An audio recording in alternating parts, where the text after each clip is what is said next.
The ball is in your court on how you make it in life abroad.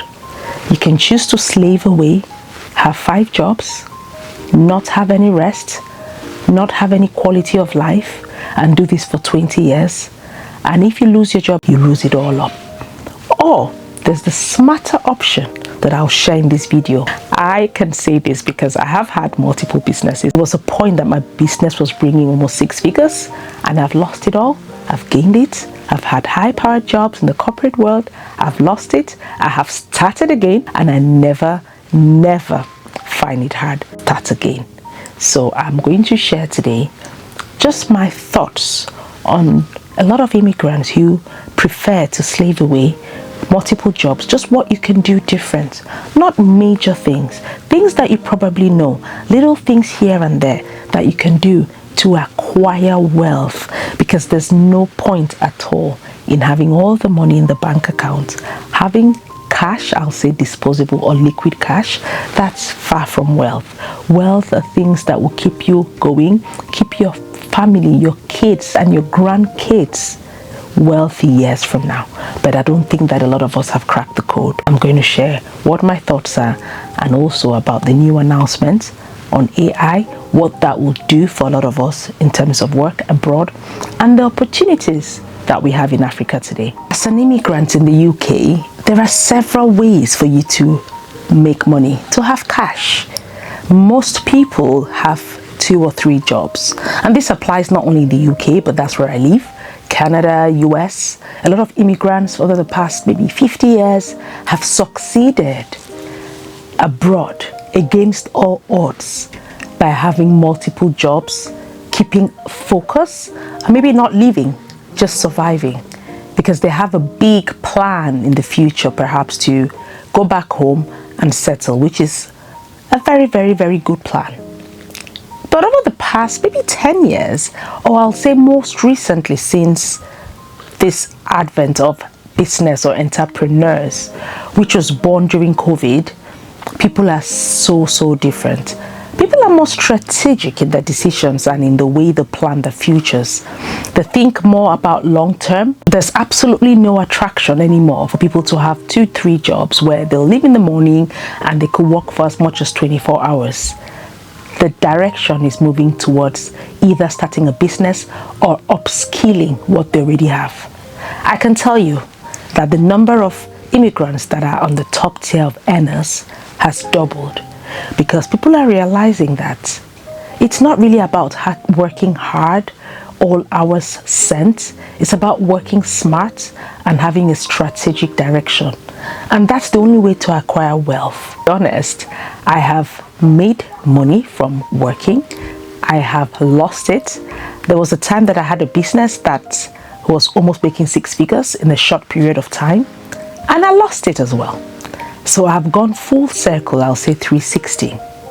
And I can tell you guys that what is most important is not having 4 or 5 jobs and making money and seeing 20,000-30,000 pounds balance in your current account, but it's about building wealth long term. Because if something happened to you today and you're unable to work for 2, 3, 4, 5 months, most people struggle. And that's where we talk about being wealthy and being rich. And it's taken me a lot to learn and unlearn what I'm saying now. It's just a bit of a conversation that I was thinking about recently when I had a friend who watched some of my videos, and she said, you know what, Lulu, I really want to come abroad. I've been thinking about this. I still want to. And your videos have just given me the drive, because I've watched a lot more content creators, and I see every day people who've moved here, been here only for 4 years. They've already been working. They've actually bought plots back home. Some of them are even getting mortgages. And when I asked them what they do, they said, oh, we don't have any rest. We keep working round the clock. And they say, if you want to work, you want to make money, come abroad. Abroad is not good for people who are lazy, because there are loads of jobs. She said, if I'm not being picky, I can make it in 5 years. And she's in her late 30s. And I thought, okay, fair enough.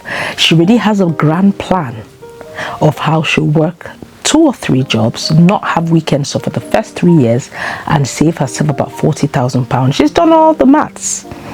And that's interesting. I laugh because it is very, very attractive on paper. And then all of these calculations were based on people who had been here for a few days. A lot of them are still very novice. They don't have an idea of what being trapped means or what life abroad really means. And when I quizzed her further, I said, she said, but I don't understand, people are leaving, I said, do you know about the tax system? And she's like, no. I said, so when they talk about all these jobs you're seeing online, she saw some 26,000. She divided that by 12. She did not add any tax. She talked about her living standard. She looked at rents. No, think about, because when you check online, most time tell you about your rents and your bills. They don't tell you about the taxes that we pay. And she said, oh, when she did all of the maths, and she sat down and she said, wow. So the more, and I had to take her through the tier system in terms of income tax. Once you pass a certain earning, the second or the third job is for the tax man. And I said, what about if you just did a 9 to 5, the way you're at home, and you start a business? I talked her through businesses that I've started up that I have more demand than I can supply, and I'm miles away from Africa. And at the end of the conversation, we all came to an agreement that wherever you are in the world, you can make it. But what is most important is knowing what your purpose is. I have been saying this, and the more I think about the way my life is going, I know that purpose is the biggest drive for myself and most people. And you ask me, what do you mean by purpose? What I mean by purpose is, what are the things that make you happy? What is the one thing that you can do every day and do it with a smile? Some people are so lucky to have 9 to 5 jobs or jobs that pay the bills, that they do it with a passion and a purpose. Example, I always talk about teachers. If you love to teach, then of course, if you get a teaching job, you're okay. But the thing that I and most people love to do is wake up and work for yourself. And that is the mentality that a lot of us must look at the future. And when I think about the future abroad, the reason why it's so bleak in 2025 for me is, one, advancement of technology and AI. There's been a published list of 40 professions that are at risk of losing their jobs in the next 4 years. People are working tirelessly, sleepless nights on AI, trying to format the future at others' risk. And I say to my kids, I said, you guys should look at things that you can do that cannot replace a robot. And they all laughed in my face and they said, Mom, there is nothing. I got thinking, I thought, wow, what do you guys think? Do you guys think that there are no professions that AI cannot replace tomorrow? I beg to differ. And that's why I think about our industry, our service industry back home. There's one thing that I know that we cannot replace, for example. These are for small scale businesses in Africa. People who write to me every day, they've come here. I mean, it's when I read these emails, it breaks my heart. And they'll say they had a thriving business, but they really were so ambitious. They thought the UK was everything. They've come here and they don't know what to do. And when I even asked them, what did you do? Oh, I had a business where I sold food. I had a catering company. Do you think that in the next 40 years, an AI or a robot will go home and cook food in big quantities for parties? The roadside, we're building the economy. Construction is big. Do you really think that one day, these guys who work in construction and build roads back home will not need to buy street food and survive? There are things that would always be needed. Yes, we can have technologies that sweep the house, but that's nowhere close to changing in Africa. People always need the service industry, like cleaners and just construction. And of course, if you have the brains, think about AI, think about developing softwares that will make a difference. I say that as a community, we are like headless chickens. We move in herds, herd mentality. We follow each other because our forefathers had 3-4 jobs. Back then, when the tax system was not so bad, we feel like we need to do the same thing. And we don't even think about out of the box. We don't think about doing things different. The biggest win, I always call it low-hanging fruit, where you can just catch it, is actually upskilling your skills. Everything you're doing, you can do it better. You know, personally, my career has improved a lot. Every time I move jobs, I go up the ladder. That's the normal thing to do. But when I move jobs, I make sure that I upskill.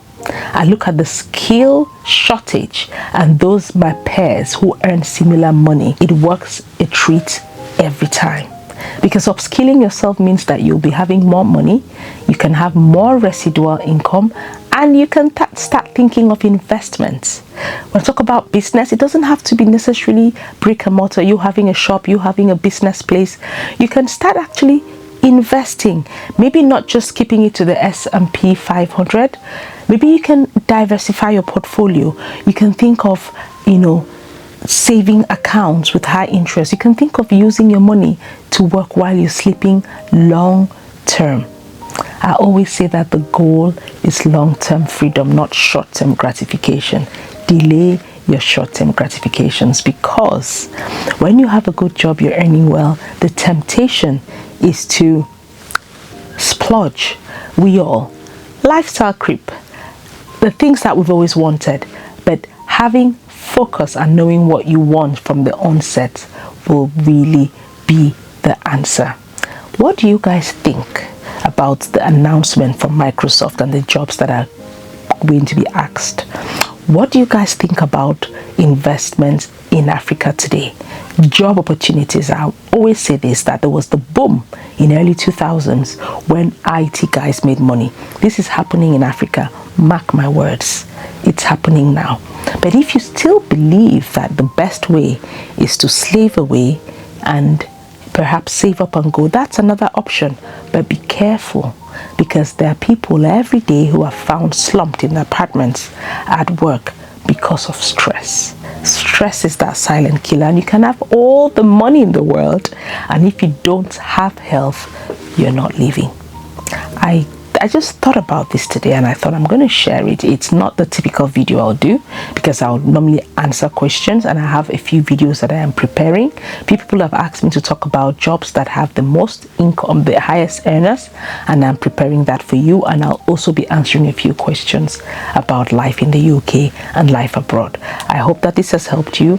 If this is the first time that you've seen one of my videos, hi, my name is Lulu, and this is Lulu Diaries, where I share my thoughts, things that I wish I knew, life in the UK, living here for 20 years, and the things that I would have done different. And yes, if you liked this, give us a like. It helps the algorithms. And if you want to see more content on my opinion on life in the UK, stick around and subscribe. We have fun and we learn a lot. Thank you very much, and I'll see you guys soon. Bye bye.